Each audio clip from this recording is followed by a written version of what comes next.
nós estamos iniciando mais um programa Versão Cristã, um programa que tem por objetivo trazer para vocês temas da atualidade a partir da perspectiva cristã. E hoje nós estamos recebendo aqui mais uma vez, querido amigo, professor, doutor em Sociologia, ex-reitor da Universidade Federal do Pará, que atendeu mais uma vez gentilmente o nosso convite, professor Alex Fiuza de Mello. E vai conversar conosco sobre as avaliações, ou sobre a avaliação das manifestações que aconteceram na Semana da Pátria. Tanto as manifestações do dia 7 de setembro, quanto as manifestações do dia 12. Mas antes de iniciar, como de praxe, nós vamos ler um versículo bíblico que encontra-se lá em 2 Crônicas, capítulo 7, versículo 14, que diz o seguinte: e se o meu povo, que se chama pelo meu nome, se humilhar e orar, e buscar a minha face, e se desviar dos seus maus caminhos, então eu ouvirei do céu e perdoarei os seus pecados e sararei a sua terra. Muito bem, Alex, eu queria primeiro te agradecer pela gentileza de participar novamente. Quem não assistiu o nosso programa anterior, que tratou sobre a significância do dia 7 de setembro, está convidado, inclusive, a visitar o nosso canal no YouTube, que está lá gravado. Inclusive, o Alex trouxe para nós algumas reflexões que ele faz com muita propriedade no blog Zoopoliticon que ele tem. Daqui a pouco o Alex pode até, inclusive, falar um pouco do blog, dar o endereço do blog para quem tiver interesse. É um espaço, eu diria, alternativo hoje. E assim como esse programa. Esse programa, para quem está nos assistindo hoje, é um espaço alternativo, uma produção independente que tem por objetivo trazer conteúdo de forma independente. Aliás, está muito difícil hoje. Eu tenho notado, Alex, na grande mídia ou nos canais tradicionais de comunicação, seja de telejornalismo ou seja mesmo nos canais das redes sociais, das mídias sociais, da internet, que a independência se tornou hoje algo muito raro. E nós precisamos de canais alternativos, de reflexões alternativas que façam com que a nossa democracia possa realmente ser fortalecida. E eu quero começar, Alex, contigo, te fazendo uma pergunta. Quero te perguntar, na verdade, já ir de chofre, né? Já ir de dois pés na análise. Qual é a tua avaliação da manifestação do dia 7 de setembro? Eu tenho uma avaliação, inclusive, um pouco diferente da grande maioria. Eu tenho acompanhado, fico um pouco acompanhando as discussões, as matérias. Eu vejo que muita gente tem tratado como algo quase que uma implosão da nossa democracia, um naufrágio da nossa democracia. Eu estou partindo do pressuposto, eu tenho um entendimento contrário. Eu vejo que pela primeira vez nós estamos amadurecendo, aliás, pela primeira vez desde a Nova República, nós estamos amadurecendo e a nossa população, a nossa sociedade está aprendendo a participar ativamente da vida política de uma nação. E eu acho que esse 7 de setembro foi um pouco isso. Queria te ouvir a respeito, Alex. Qual é a tua avaliação das manifestações do dia 7? É a maior prova de que a democracia no Brasil ela tá ativa, ela está vivente, ela está progredindo. Porque democracia, como o próprio conceito expressa, né, demo é povo, cracia é governo, né, poder, né, autoridade.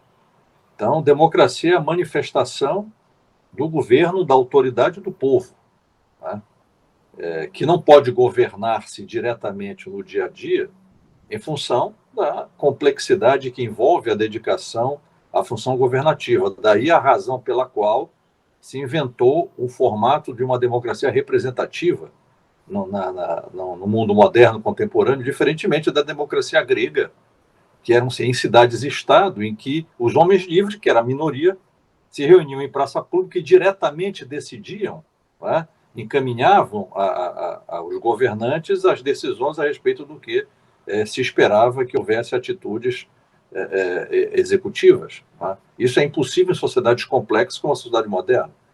Então, nós não podemos confundir a democracia representativa, né, como ela sendo a última instância da manifestação da vontade popular. Não, a vontade popular é expressa diretamente, preferencialmente, e através dos seus representantes como uma alternativa.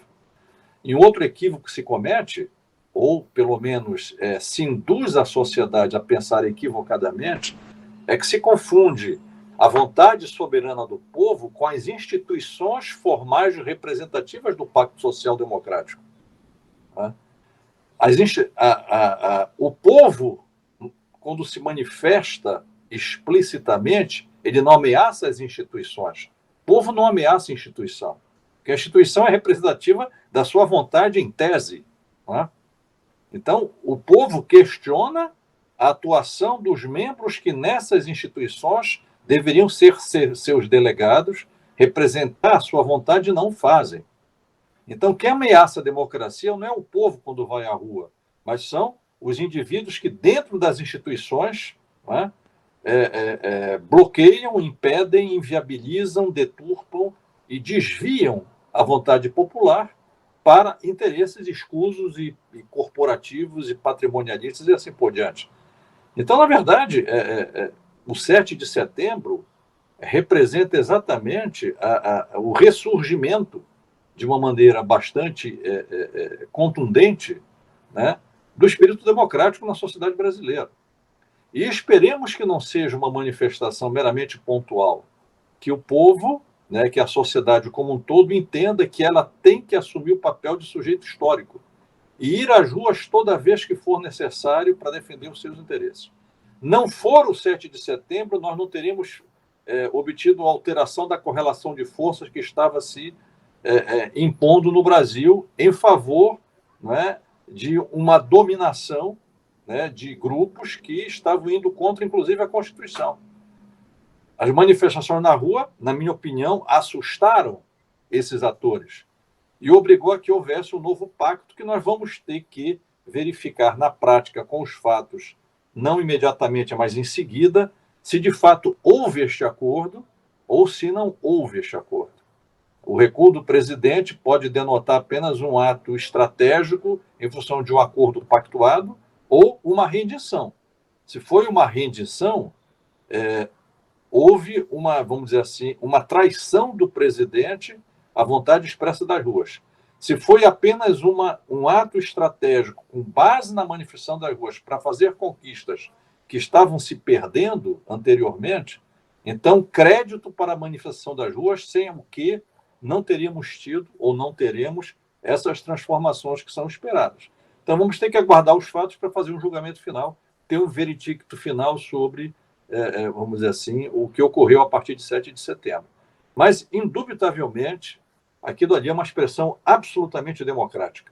Quem contesta aquilo e quem nega é que não tem espírito democrático e não percebe, não é capaz de escutar a voz do povo. Tudo bem, Alex. O que eu tenho percebido, eu acho que você também, é que hoje o Brasil vive uma guerra cultural. Nós estamos vivendo, dentro dessa guerra cultural, uma guerra de narrativas também. Então, o tempo todo, você vê a tentativa de construir narrativas que são mais convenientes a determinados grupos políticos, a determinados segmentos. E eu fiz uma postagem, inclusive essa semana no Facebook, fazendo uma reflexão, que eu queria dividir contigo, eu queria ouvir a tua opinião. Eu vi, no pós-dia 7 de setembro, uma tentativa de reduzir ou relacionar os atos do 7 de setembro exclusivamente ao presidente Jair Bolsonaro, que, na minha opinião, Alex, é um erro de análise. Eu estive nas ruas dia 7, participei das manifestações, participei do pré-manifestação, e eu entendo que essa manifestação do dia 7, pelo menos é uma opinião pessoal minha, ela foi muito maior do que o Bolsonaro. Eu vi ali muitas pessoas ali canalizando a sua insatisfação contra o establishment, contra a cleptocracia brasileira, as próprias decisões que nós conversamos no programa passado, incoerentes do Supremo Tribunal Federal, a ameaça do cerceamento da liberdade de expressão, a ameaça do cerceamento da liberdade religiosa. Você tinha gente ali lutando, inclusive, contra um público conservador, os cristãos, católicos e evangélicos também sinalizando bandeiras contra ataque às famílias, contra ataque às crianças brasileiras, contra o aborto, contra a ideologia de gênero, por exemplo. E também muita gente ali reclamando da constante manipulação das informações por parte de alguns meios de comunicação. Há também, claramente, nesse processo todo, um repúdio, eu entendo, ao palanque político eleitoral de 2018 que não foi desarmado. Então, o Brasil vive ainda o 2018. 2018 foi uma eleição que não acabou. Então, a população ela demonstra sinais de cansaço e também não aguenta mais ser manipulada. Eu li alguns artigos teus no teu blog, aliás, sempre acompanho. Você sempre manda para mim, eu sempre retransmito, compartilho nas minhas mídias sociais, porque eu considero as tuas reflexões muito pertinentes para o momento atual. Inclusive, é um ponto fora da curva, você consegue fazer uma análise quase que única do processo. E eu vi algumas coisas, por exemplo, nos últimos artigos que você citou, não me lembro quais, mas isso ficou na minha memória. Você citou Thomas Jefferson, Thomas Hobbes. Eu me lembro que você citou uma frase do Thomas Jefferson, que, para quem conhece, foi um dos principais ícones do pensamento republicano moderno, e você cita isso lá, foi um dos pais fundadores dos Estados Unidos, que quando a injustiça se torna lei, você escreveu isso lá, a resistência se torna um dever. E, ao mesmo tempo, você citou o Thomas Hobbes, né, que, inclusive, fala um pouco da volta, que nós estaríamos voltando com a ruptura do nosso pacto social atual a um possível estado de natureza. E em algum momento, tu resgata, inclusive, ali a fala de um estadista, o Abraham Lincoln, um estadista norte-americano, que o povo, você vai dizer, diz o seguinte: o povo é senhor legítimo tanto do Congresso quanto dos tribunais, não para derrubar a Constituição, mas para derrubar os homens que as pervertem. Então, eu quero te ouvir a tua opinião sobre o que eu coloquei no início. Eu acho que essa redução ao 7 de setembro a um único fator, ou ela é, para mim, uma inocência analítica, ou ela é uma má-fé analítica na tentativa de produzir uma retórica que melhor atenda às suas perspectivas políticas. Eu acho que o evento foi muito maior que o Bolsonaro. Como é que tu avalias isso? Da parte dos analistas, eu não acredito em inocência.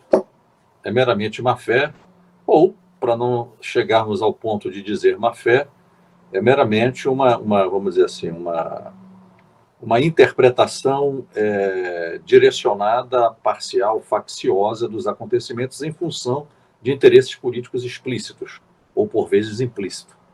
Então, isso aí eu não tenho dúvida. Agora, você tocou numa questão da cultura e da cultura política no país. Eu acho que esse é um ponto fulcral, um ponto importante de ser abordado. Que muitas pessoas não entendem, aquelas que leem, muitas vezes criticam, e é bom que assim ocorra também, que faz parte do debate, os meus escritos, confundindo os meus escritos com um apoio ao bolsonarismo. Isso é um grande equívoco. Por que é um grande equívoco? Porque simplesmente apenas eu uso este período do governo Bolsonaro, a partir de 2018, comecei a observar isso, é um laboratório privilegiado para nós percebermos a raiz e a genética da cultura política brasileira, em que se revela, justo no governo Bolsonaro, não ser como nunca foi democrática, e muito menos republicana. Nós não temos república democrática no Brasil, porque isso depende não só de regras, de ordenamentos, mas também de cultura. Por que eu digo isso? Porque um presidente que, uma vez eleito por 57 milhões, um pouco mais do que isso, de votos, é rejeitado e não é aceito no dia seguinte, isso demonstra que aqueles que se opõem a ele não estão dispostos a aceitar uma regra do jogo básica da democracia, que é a alternância do poder. Essa é uma crítica que eu faço às esquerdas, quer dizer, quando elas conseguem vencer uma eleição, o povo é lúcido. Quando elas perdem, o povo é gado. Quando elas ganham o poder e são contestadas, chama os outros de golpista.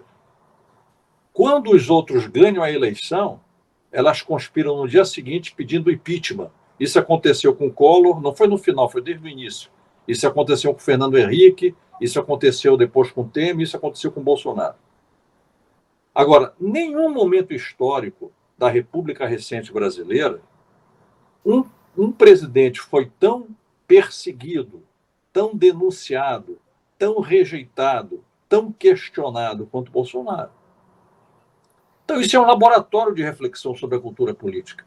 Independentemente do Bolsonaro, poderia ser o José ou o João, o que aconteceu em 2018 foi que a sociedade elegeu um candidato que se colocava frontalmente contra o establishment, contra aqueles que estavam organizados no poder e que haviam sido desvelados, revelados na sua disfarçatez, na sua hipocrisia, na sua orquestração criminosa pela Lava Jato.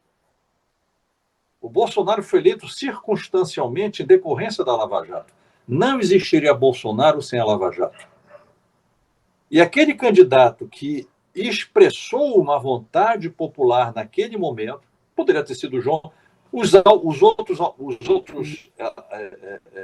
adversários do Lula, na época, o Lula não era mais do PT, que era o Haddad, os outros adversários do Haddad não conseguiram encarnar esta vontade popular. Quem conseguiu foi o Bolsonaro. Não é? Sem dinheiro, sem partido, sem tempo de televisão. Quer dizer, não foram os dotes do Bolsonaro que o elegeram, mas foi o simbolismo da sua candidatura num discurso que vinha ao encontro de um sentimento popular. E que é legítimo. O sentimento popular é legítimo. Né? A maioria, a democracia não é a vontade da maioria. Ora, tentaram impedir o tempo inteiro, não é, este senhor de governar. Inclusive com boicote dentro do próprio Congresso Nacional. Não é? Por que isso? Porque provavelmente, tudo indica, né, que a sua atitude dentro do governo feria interesses que estavam sedimentados dentro do próprio Estado brasileiro.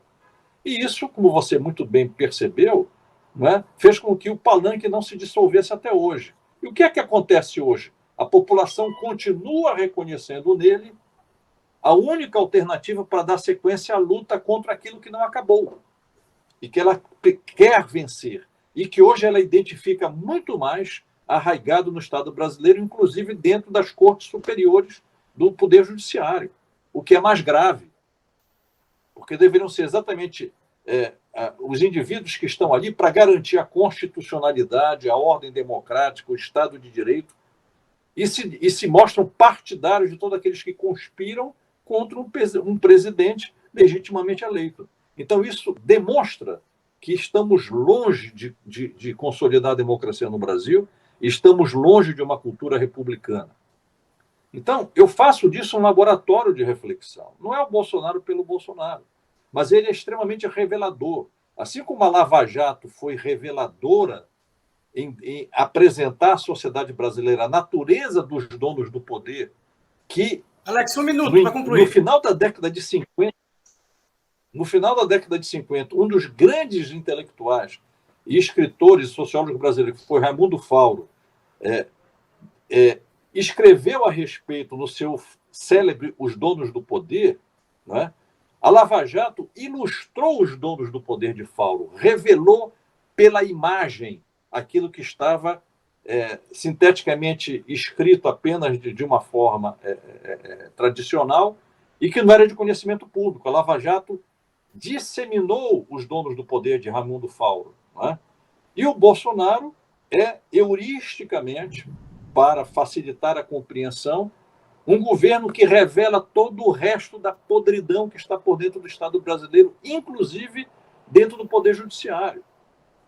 Então, isso é extremamente revelador. E as ruas refletem isso. O Bolsonaro não é mito por ele. O Bolsonaro foi mitificado em função daquilo que ele representa da aspiração popular. E que os outros não conseguem mais, que perderam pelas suas incoerências a hegemonia, exatamente porque não representaram e não efetivaram na prática aquilo que se comprometeram a fazer. Essa é a razão da perda da hegemonia, por exemplo, do PT no Brasil. Muito bem, Alex. Nós estamos chegando no final do nosso primeiro bloco. O assunto realmente está muito interessante. E eu quero voltar contigo no próximo bloco falando do dia 12. Nós falamos do dia 7, logo em seguida, 5 dias depois, nós tivemos uma manifestação no dia 12. No próximo bloco, vamos falar um pouco sobre o dia 12. Eu quero convidar você que está nos assistindo a não desligar o seu canal. São só 2 minutinhos, é rápido, voltamos já com esse debate extremamente importante, eu diria, para o processo democrático brasileiro.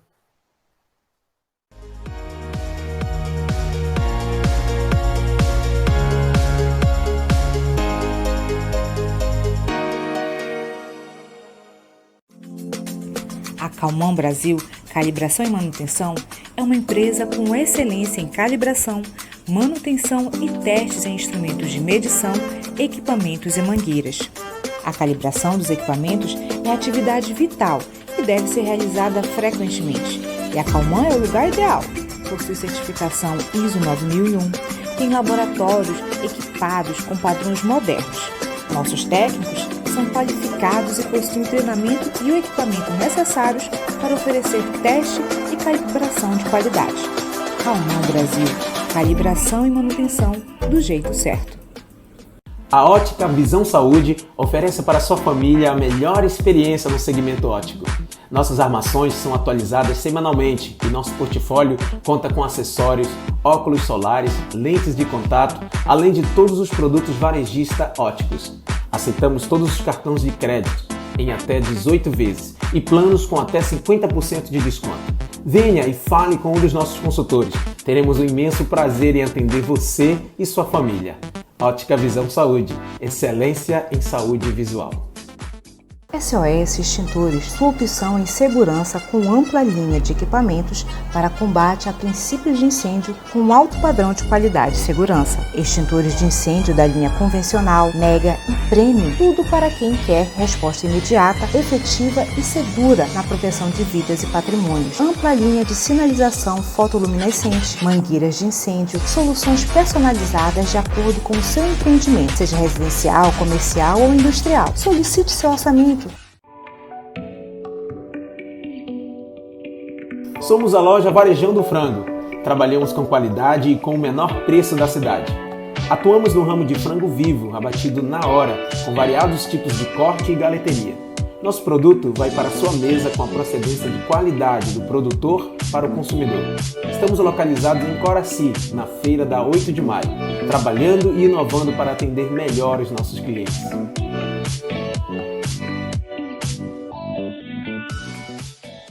Zelo, saúde, proteção e segurança para a sua empresa. A Zelo traz até você tecnologia de ponta para a descontaminação de ambientes através da desinfecção por pulverização eletrostática. Tem padrão hospitalar e essa tecnologia é a única que proporciona a cobertura de 100% do seu ambiente. Aprovado pela Anvisa e pela EPA, Agência de Proteção Ambiental dos Estados Unidos.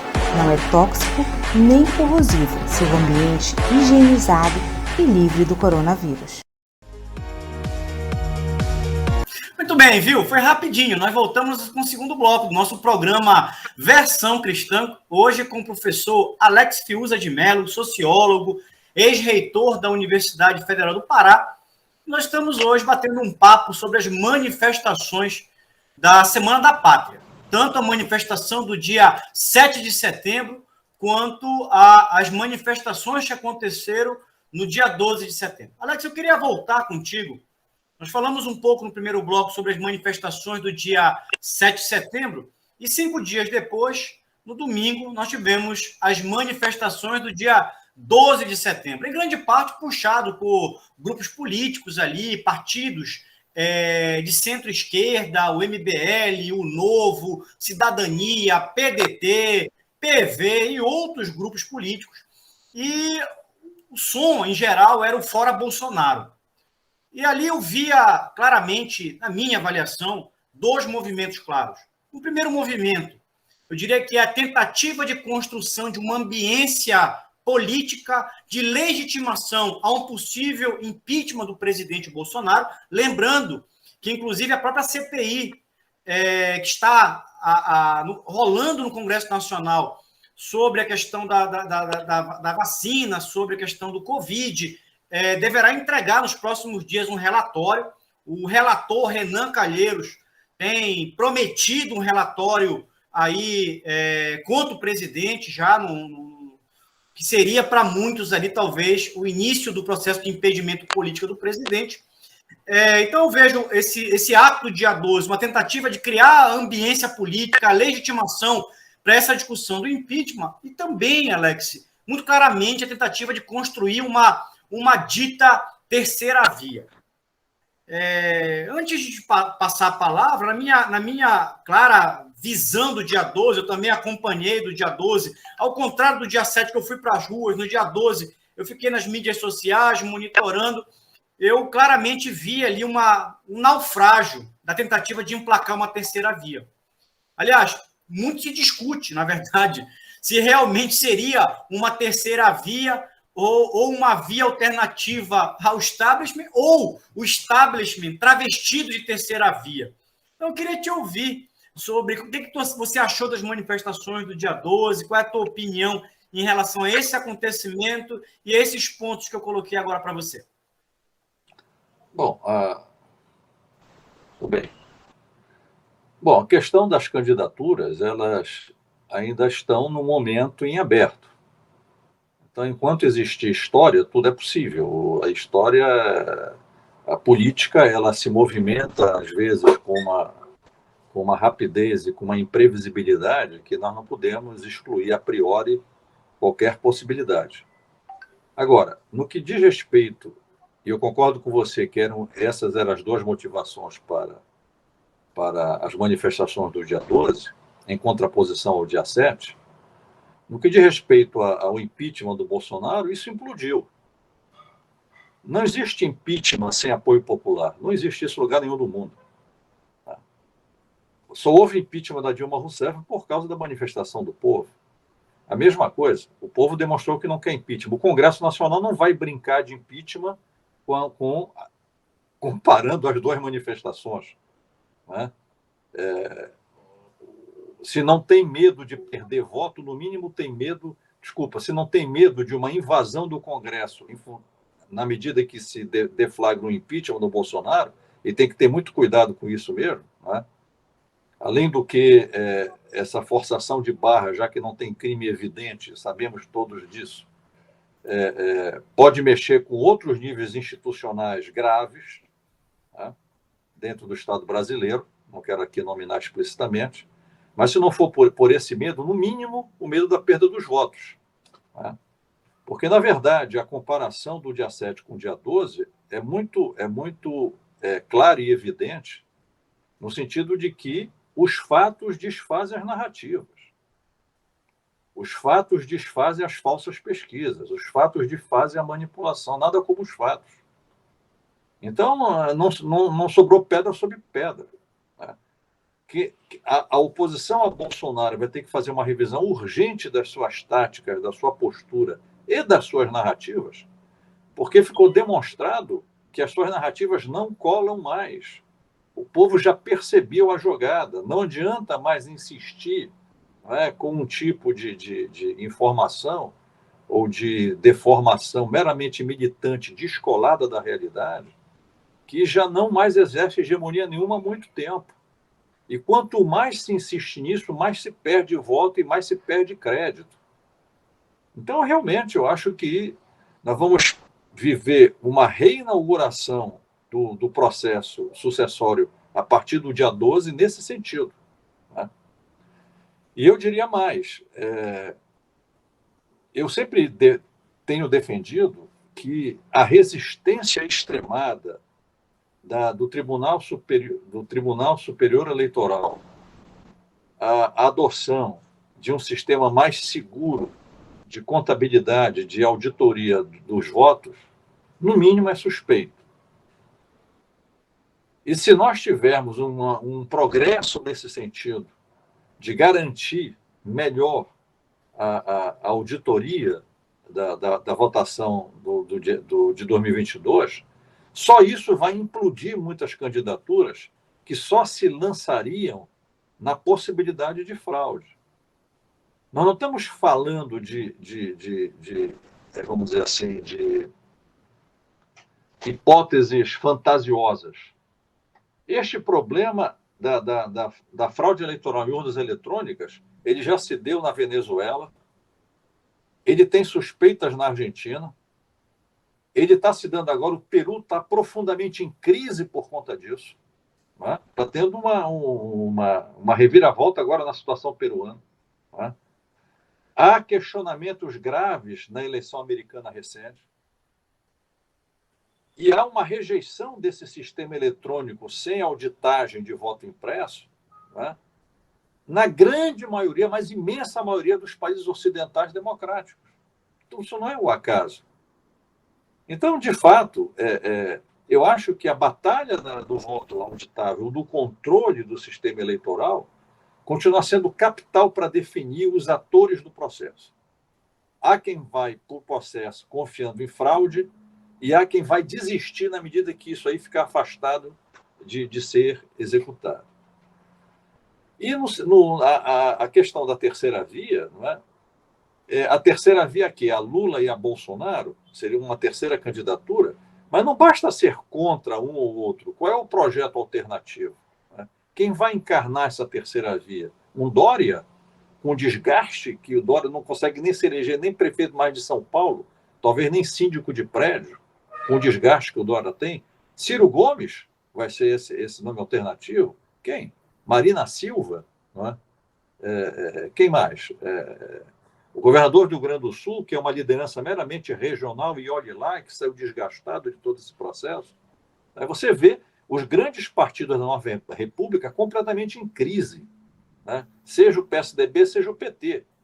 E o MDB, como sempre fez, começa a realinhar-se em função das tendências do quadro político.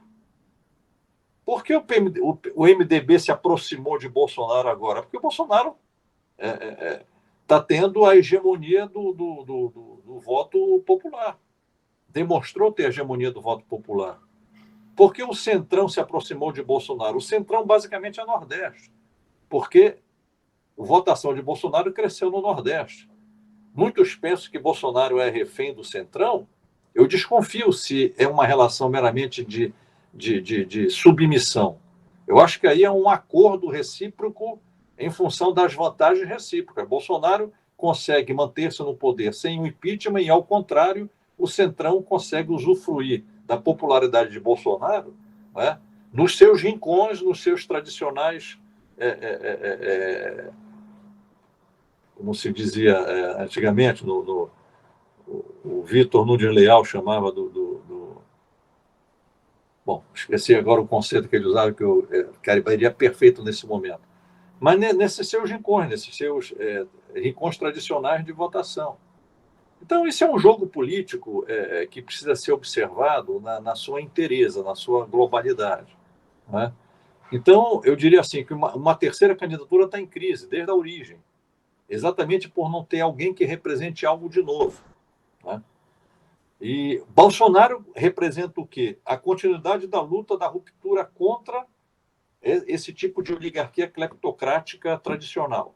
Ele, pelo menos, encarna essa figura. Se depois ele vai se revelar, como tem até hoje demonstrado que não é corrupto, não tem provas de corrupção do seu governo, se ele vai continuar a demonstrar isso, isso é outra questão que a história vai ter que confirmar. Mas até agora ele consegue encarnar essa imagem.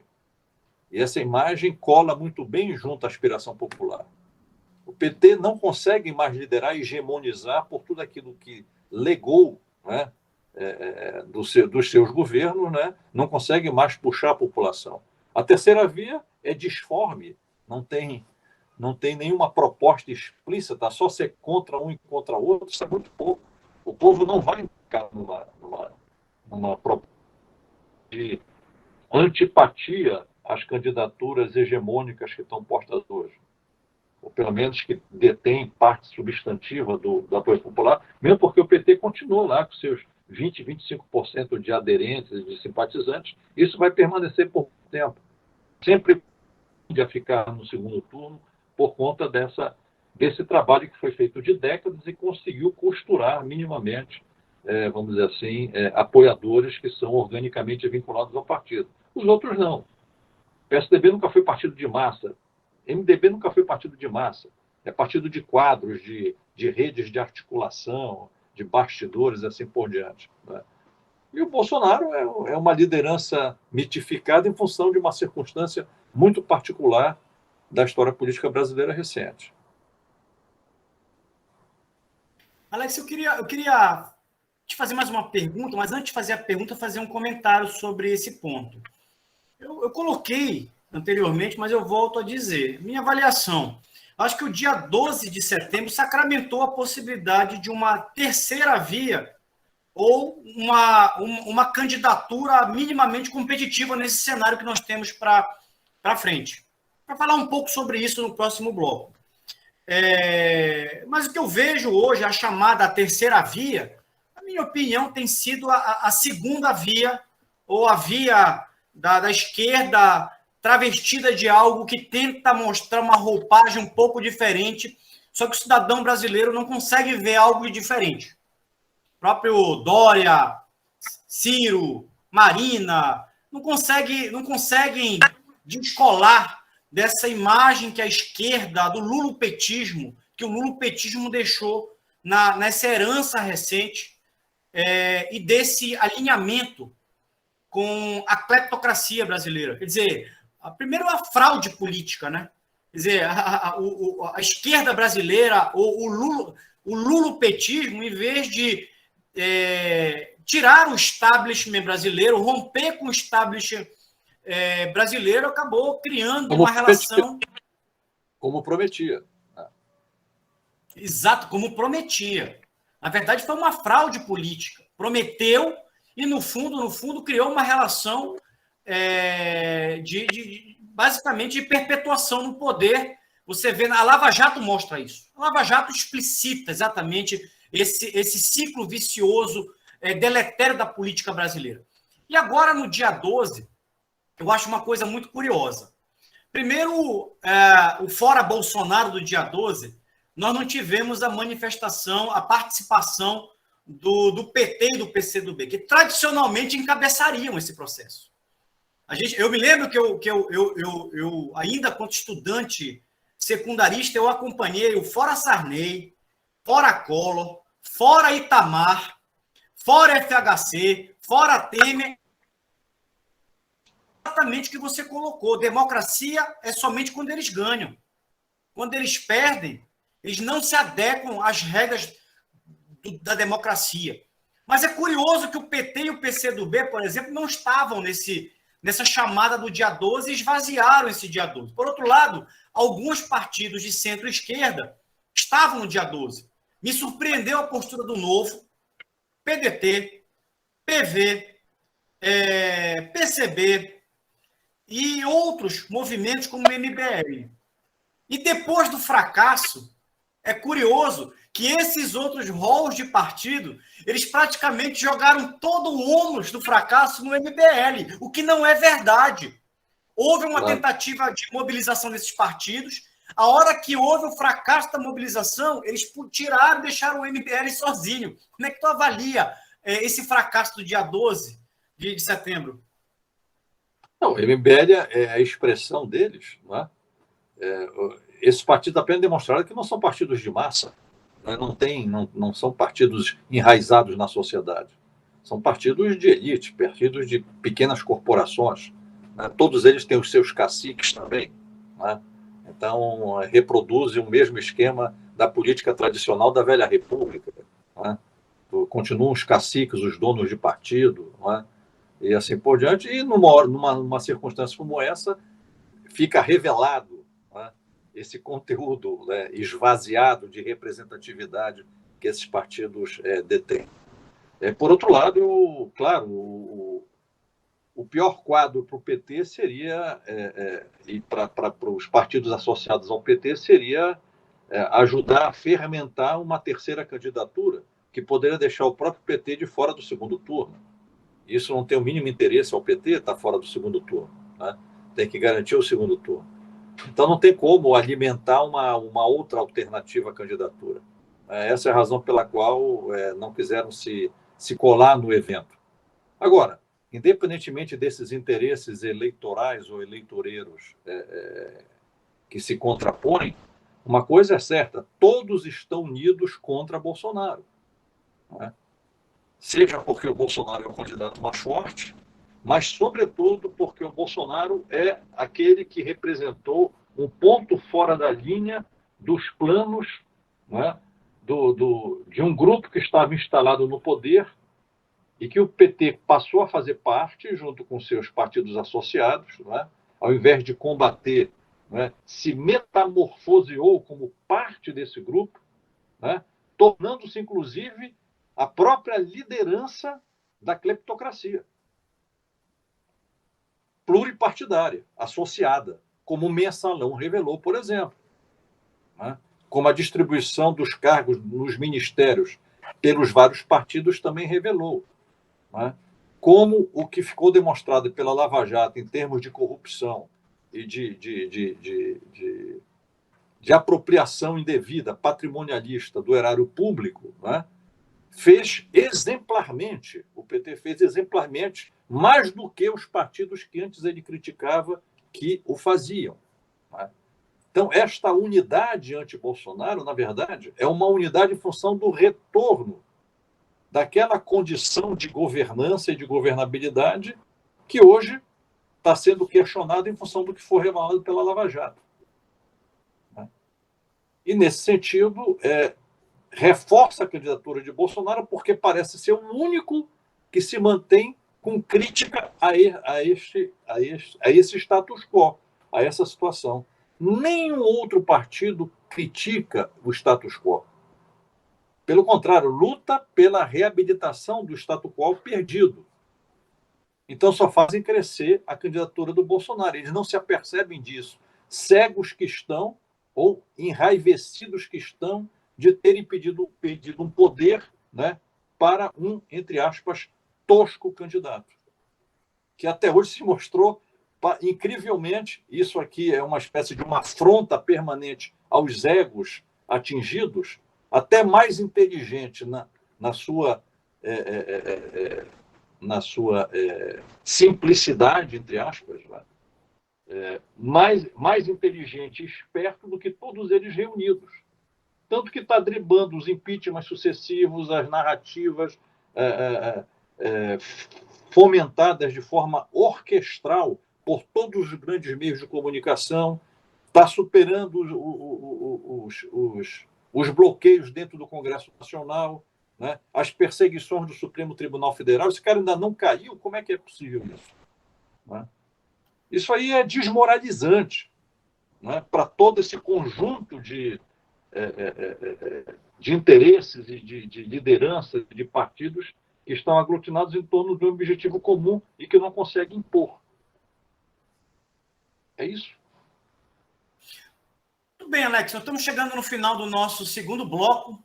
E no próximo bloco, no início do próximo bloco, eu quero fazer um comentário contigo, mas aí eu quero discutir contigo um pouco os próximos 12 meses. Nós estamos a exatos 12 meses do primeiro turno da eleição do ano que vem. Eu quero conversar um pouco contigo sobre esse cenário que está hoje armado para os próximos 12 meses. Nós voltamos já já. Não desligue o seu canal, não mude de canal, não desligue a sua televisão. Nós voltamos já já com o programa Versão Cristã.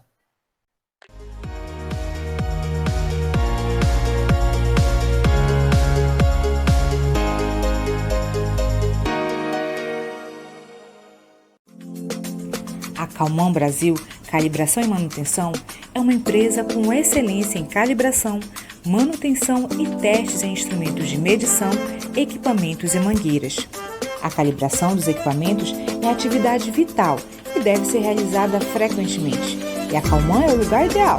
Possui certificação ISO 9001, tem laboratórios equipados com padrões modernos. Nossos técnicos são qualificados e possuem o treinamento e o equipamento necessários para oferecer teste e calibração de qualidade. Calman Brasil, calibração e manutenção do jeito certo. A Ótica Visão Saúde oferece para sua família a melhor experiência no segmento óptico. Nossas armações são atualizadas semanalmente e nosso portfólio conta com acessórios, óculos solares, lentes de contato, além de todos os produtos varejista ópticos. Aceitamos todos os cartões de crédito em até 18 vezes e planos com até 50% de desconto. Venha e fale com um dos nossos consultores. Teremos um imenso prazer em atender você e sua família. Ótica Visão Saúde, excelência em saúde visual. SOS Extintores, sua opção em segurança com ampla linha de equipamentos para combate a princípios de incêndio com alto padrão de qualidade e segurança. Extintores de incêndio da linha convencional, mega e premium, tudo para quem quer resposta imediata, efetiva e segura na proteção de vidas e patrimônios. Ampla linha de sinalização fotoluminescente, mangueiras de incêndio, soluções personalizadas de acordo com o seu empreendimento, seja residencial, comercial ou industrial. Solicite seu orçamento. Somos a loja Varejão do Frango. Trabalhamos com qualidade e com o menor preço da cidade.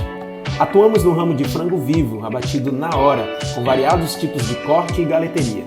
Nosso produto vai para a sua mesa com a procedência de qualidade do produtor para o consumidor. Estamos localizados em Coraci, na feira da 8 de maio, trabalhando e inovando para atender melhor os nossos clientes.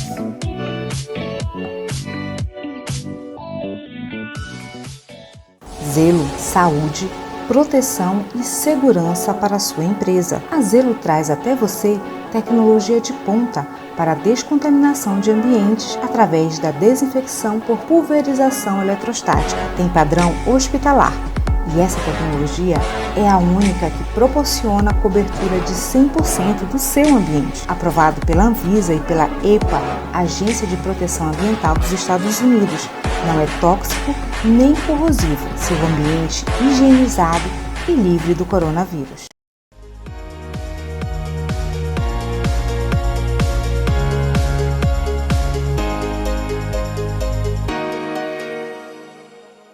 Muito bem, nós voltamos ao nosso terceiro e último bloco do programa Versão Cristã, hoje falando um pouco sobre as repercussões das manifestações da Semana da Pátria, 7 de setembro e 12 de setembro.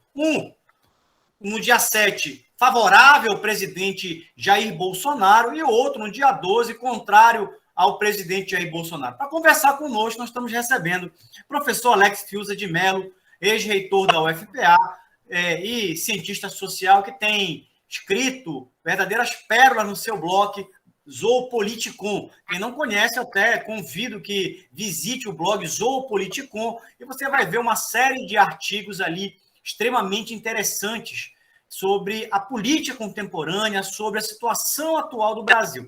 O Alex terminou o bloco anterior falando um pouco da tentativa, muitas vezes, de retorno do establishment nesse processo político. Eu vejo, Alex, e esse é o comentário que eu queria fazer antes de iniciar, o establishment, que você chama, a cleptocracia brasileira, está reagindo. Tanto é que a gente observa no Congresso Nacional alguns projetos de lei que são uma afronta para tudo aquilo que nós discutimos nos últimos anos no Brasil. Alguns avanços, algumas reformas no sistema político brasileiro, na verdade, estão sendo combatidas. Tivemos um aumento do fundo eleitoral, bilhões de reais para partidos políticos fazerem campanha. Nós estamos tendo uma discussão da volta das coligações partidárias, e isso, eu diria que é um tremendo de um retrocesso na democracia brasileira. O segundo ponto, é muito claro a incoerência dos nossos meios de comunicação, quando a gente vê no mesmo dia as manifestações favoráveis ao Bolsonaro sendo chamadas de antidemocráticas e algumas manifestações contrárias ao Bolsonaro, falando inclusive em revolução do proletariado. Isso é um paradoxo, sendo chamadas de democrática. Afinal, o que é democracia para alguns? Isso mostra claramente que há um aparelhamento político, ideológico das nossas mídias, dos nossos meios de comunicação. O que mostra claramente para mim, Alex, que essa reação do establishment não está somente no cenário político, mas os nossos meios de comunicação estão na mão do establishment e estão usando desse meio de comunicação para a retomada do poder. Bom, de posse disso, nós estamos a exatos 12 meses para a próxima eleição. O que nós podemos esperar nesses próximos 12 meses? Qual é o ambiente político que nós vamos observar nos próximos 12 meses? De guerra, de assodamento e de aguçamento da guerra que continua em curso, que não acabou. Pode ter tido agora um intervalo em função do 7 de setembro, mas vai se realinhar novamente. né, no assodamento, e isso aí vamos ter quadros extremamente difíceis e virulentos assim, de confronto entre o governo atual, a pretensão da reeleição do atual presidente, com os seus opositores, seus antagonistas. Agora, você tocou numa questão da imprensa, veja bem, o que está acontecendo? Esta opção que a imprensa fez antijornalística contra a própria ética do jornalismo, que é uma coisa escandalosa, que depõe contra os próprios profissionais que embarcam nessa aventura desmesurada que leva ao vazio e ao descrédito, repercute na exatamente perda da credibilidade e da hegemonia da grande imprensa. Depois de toda a campanha que está sendo feita praticamente há 3 anos contra o governo cresce de popularidade. Está perdendo espaço para as redes sociais. Não por acaso se tenta controlar as redes sociais. Quer dizer, uma garota como, por exemplo, que eu acho ela genial, inclusive ela é talentosa, como a Bárbara, não é? A mineira Bárbara, que tem aquele canal, não é? Tem muito mais influência individualmente que toda a grande imprensa reunida. Então, isso é um desastre do ponto de vista intelectual para esses grandes analistas dos grandes meios de comunicação. Não consegue mais convencer a sociedade, não consegue sensibilizar a sociedade. Por que não consegue? Porque embarcaram no campo da mentira, né? No campo da fake news, e acusam os outros daquilo que fazem. E o povo já percebeu, né? O povo não é gado, o povo tem percepção. O povo pode ter problemas graves de formação educacional, de ignorância em vários sentidos, e tem, na verdade. Mas o povo é sensível, o povo tem percepção, o povo identifica, sabe, tem a sua maneira de identificar os fatos e interpretá-los. E não se pode menosprezar isso. E é o que está se fazendo. Está se menosprezando o povo e a capacidade de discernimento da sociedade. Então, estão perdendo a credibilidade. É isso que está acontecendo. A Globo está se autodestruindo. E como ela, a Folha de São Paulo, o Estadão e todos esses meios tradicionais de comunicação estão, na verdade, no limbo atualmente e na desgraça total institucional do seu funcionamento. Então, isso é lamentável. E vão continuar assim até o fim. E vão continuar a perder créditos, né? Então, nós vamos ter, na verdade, um quadro extremamente difícil, extremamente conflituoso, né? E que vamos ver até onde vai levar, né? Agora, o que eu diria, só para completar essa primeira fase do argumento, é que existem prazos para as coisas. Quer dizer, prazo da definição legal, existe prazo para o sucesso do impeachment. Se não for feito o impeachment até novembro desse ano, acabou, esquece impeachment, não tem mais. Vão tentar fazer, mas não vão conseguir. Mas existem prazos. Isso não vai ser insistindo no ano que vem. Não cola mais. Eu acho que a última cartada deles vai ser o relatório da CPI da Covid. Última cartada. O Ciro Gomes deu outro dia, não sei se foi um ato falho, não é? Né? A única alternativa é o impeachment do presidente. Como a única alternativa? Já está dando como favas contadas a eleição do presidente, se caso ele não seja empichado, então vai se empichar apenas para impedi-lo de ser candidato. Quer dizer, isso não é absolutamente democrático em lugar nenhum do mundo. Não é? Isto é golpe. Né? Isto é golpe. Né? Como tentar também, a essa altura, o Tribunal Superior Eleitoral querer caçar, né, os direitos políticos de uma candidatura que está no final do 3º ano de mandato. Isso é golpe também. Né? Quando, por questões minúsculas, né, considerando outras situações, como a própria candidatura de Dilma Temer, que ficou clarissimamente demonstrado, né, que burlou todas as leis eleitorais e deveria ter sido caçada e não foi, por uma ação particularmente do Gilmar Mendes, que na época era presidente do TSE, né, ou era membro do TSE e conduziu, não me lembro agora. Então, como agora imputar um impedimento da candidatura do direito político do Bolsonaro dentro do Tribunal Superior Eleitoral? Isso é golpe também. Isso não é razoável. Né? Então, há prazos para as coisas, como também há prazo para se construir uma terceira candidatura alternativa, essa chamada terceira via. Né? E aí eu vejo a possibilidade da figura do Sérgio Moro, uma vez que seja confirmado no Congresso Nacional a suspensão daquela decisão que iam tomar no projeto de lei da PEC, da alteração das condições de candidatura, querendo excluir magistrados da possibilidade de candidatura, desde que não cumprido o interstício de 5 anos, o que era um golpe contra o Sérgio Moro, direcionalmente. O próprio Bolsonaro foi contra, né? E hoje Sérgio Moro é um opositor a ele, mas ele foi contra por princípio, eu acho que ele foi coerente a ser contra. Isso também é uma forma de golpe também, contra a candidatura do Sérgio Moro, mas ela vai ressurgir, na minha opinião. Com que força a gente não sabe, né? Mas ela vai ressurgir.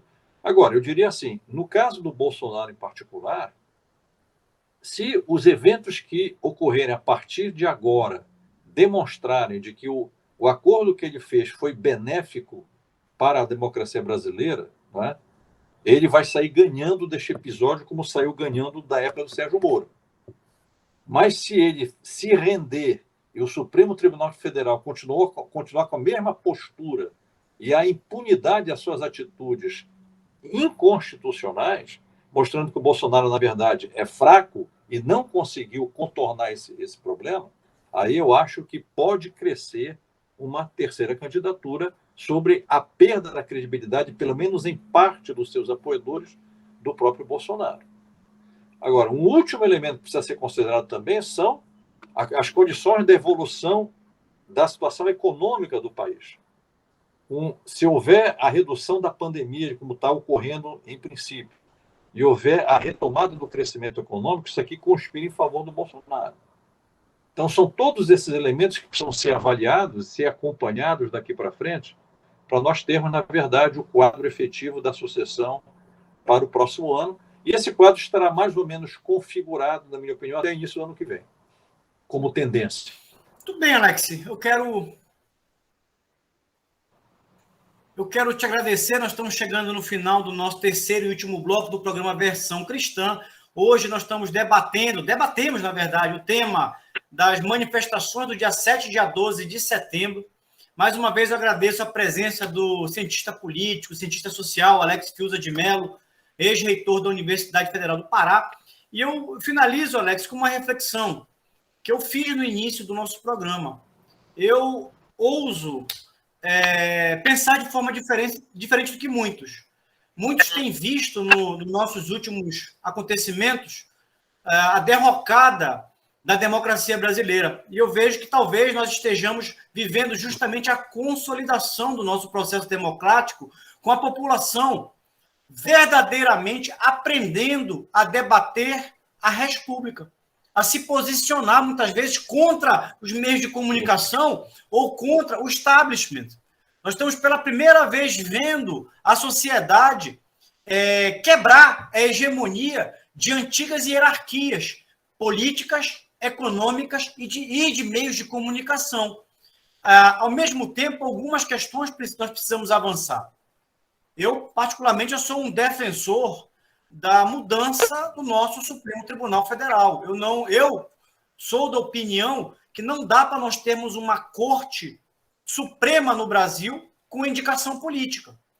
Nós precisaríamos ter na Corte Suprema o ápice de uma carreira da magistratura, por meritocracia, e não indicação política. Nós temos ministros do Supremo Tribunal Federal que não têm notório saber jurídico e hoje estão validando, convalidando ou alterando, muitas vezes, o entendimento da nossa Constituição. Isso, para mim, é um verdadeiro absurdo no Brasil. Eu sou favorável, portanto, a uma mudança na indicação política, acabar com a indicação política para o Supremo Tribunal Federal. A vaga de ministro, na minha opinião, tem que ser o ápice da carreira jurídica e com mandatos limitados, até 10 anos. Mandato vitalício, para mim, é uma excrescência. Segundo ponto, nós precisamos renovar o nosso Congresso Nacional. A gente presta muita atenção no Poder Executivo e hoje nós estamos atentos para o Poder Judiciário. Mas o Congresso Nacional, o Poder Legislativo, ele é tão ou até mais importante porque ele fiscaliza tanto o Executivo quanto o Judiciário. E hoje não fiscaliza o Judiciário. É refém do Judiciário, até porque a maioria dos nossos senadores são alvos de ações que correm no Supremo Tribunal Federal. Então, eu vejo que a eleição de 2022 ela não deve ser focada somente para a candidatura de presidentes ou governadores de estados, mas senadores e deputados são tão ou até mesmo mais importantes para a construção, para a consolidação da nossa democracia. Eu encerro com essa minha observação no nosso programa de hoje. Eu espero que vocês tenham gostado. Mais uma vez, eu agradeço ao professor Alex Fiuza de Mello. Esse foi o nosso programa Versão Cristã de hoje, um programa que tem por objetivo trazer para vocês temas da atualidade a partir de uma perspectiva cristã. Que Deus abençoe a todos e até o nosso próximo programa.